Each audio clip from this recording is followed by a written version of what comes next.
My name's Shaun. I'm from New Zealand. I moved here 8 years ago to get married. Unfortunately, that all fell to bits, and she took off with another person and left me stranded. Got an IVO out on me, which is an intervention order, which means I can't return home to my flat. And following that, police turning up to my job to keep serving the same IVO to me over and over again meant I lost my job. And then I found myself homeless on the street. And that happened about 6 to 8 months ago. Initially I was squatting in an abandoned building, but yeah, that got torn down, so straight to the street. Since being homeless, I've just kept myself busy. I've been getting the odd job here and there, but nothing of any great length of time that's meant that I can move forward and get out of the situation. It's just enough to survive. And I'm a sound tech by trade. I spent 30 years making music and composing, and I have a diploma and certificate of audio engineering and production.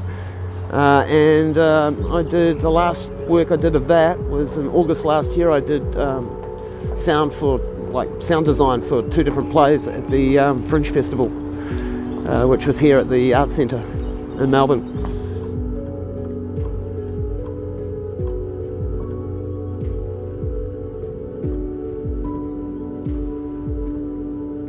The most difficult thing was I'm being made homeless. In other words, like turning up home to find the police waiting for me, telling me I can't return to my bedroom.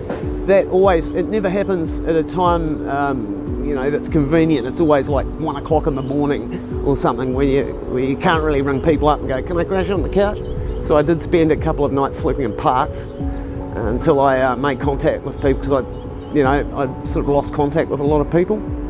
As that's what happens when you're in a relationship, and friends sort of go by the wayside, and I was working quite a lot, didn't really keep up contact with people, but I've been very fortunate not to have to, touch wood, not to have to deal with anyone trying to kill me or anything like that. I have had a couple of weird situations though, like one night I think I'd been homeless for 2 or 3 weeks, and I was on a tram. I'd been up to North Melbourne to a service to have dinner, and I was catching the tram back, and I made friends with a sort of Israeli guy, and he suggested I come back, stay with him. I went back to his place, which was right at the end of the line, the Bandura Remit line, way the hell out in the middle of nowhere. He took me into his flat, then he proceeded to pull an AK-47 out of the roof and tell me what a really bad guy he was. And when he went to the toilet, I took off. I haven't seen him since, but I mentioned it to a couple of people, and they said, wow, it's you could have been killed. I've had a couple of shaky situations like that, but nothing that I've really thought about until later. I sort of thought later, wow, that was close.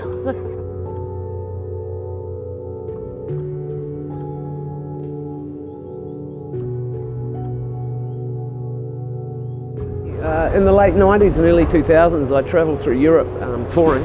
I did a lot of things called technivals, which are like 3-day parties, techno, drum and bass. I used to make drum and bass, well, I still do.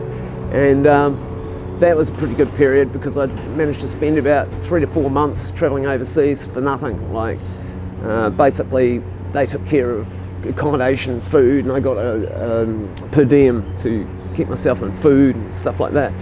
And I managed to see quite a bit of Europe and the States doing that over a 5-year period. And then life took over. Another happy thing was birth of my son, who's now 29 years old. Yes, I'm old. And yeah, I don't know if I want to repeat of that, but to repeat travelling and playing music, which is what I love doing, yeah, that'd be good. My son, he lives in Nelson, New Zealand. He's got a family of his own, and he doesn't know I'm homeless. I've not told them. Yeah. I haven't told my family. I don't want them freaking out. They've got an idea. I'm just, I don't want to put them on the spot. It's sort of like, I'm a pretty resourceful person. I'm sure I can dig myself out of this situation. just by continuing to look for work. At the moment I'm doing sound for a documentary, but it's taking a very long time. It started just before Christmas, and I don't think it finishes until June. And I'm hoping through continuing to do that, and I've done sound for a couple of short films, I'm hoping the ball keeps rolling and I keep picking up sound work. I can play gigs, I have contacts for that, yeah.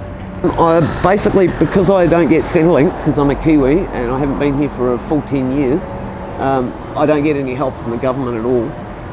So I have to sit on the street and beg to make enough money to get a room at a hostel. Yeah, especially if it's cold. Otherwise, I'll find I've got a couple of spots I can sleep in out the back of restaurants and laneways in town, where they know I sleep there, and they're quite happy for me to do that, because I'm kind of like a guard dog. No one's going to be breaking in if someone's sleeping in front of the door. I usually sit in front of the lawn at the Arts Centre here in Melbourne. If anyone's got any work going, like paint the house, dig the garden, anything like that, I'm up for it. Just really need someone to take a chance and give me a go. I can be found here most afternoons and evenings, except Sunday because they have markets. Yeah, just come and say hi.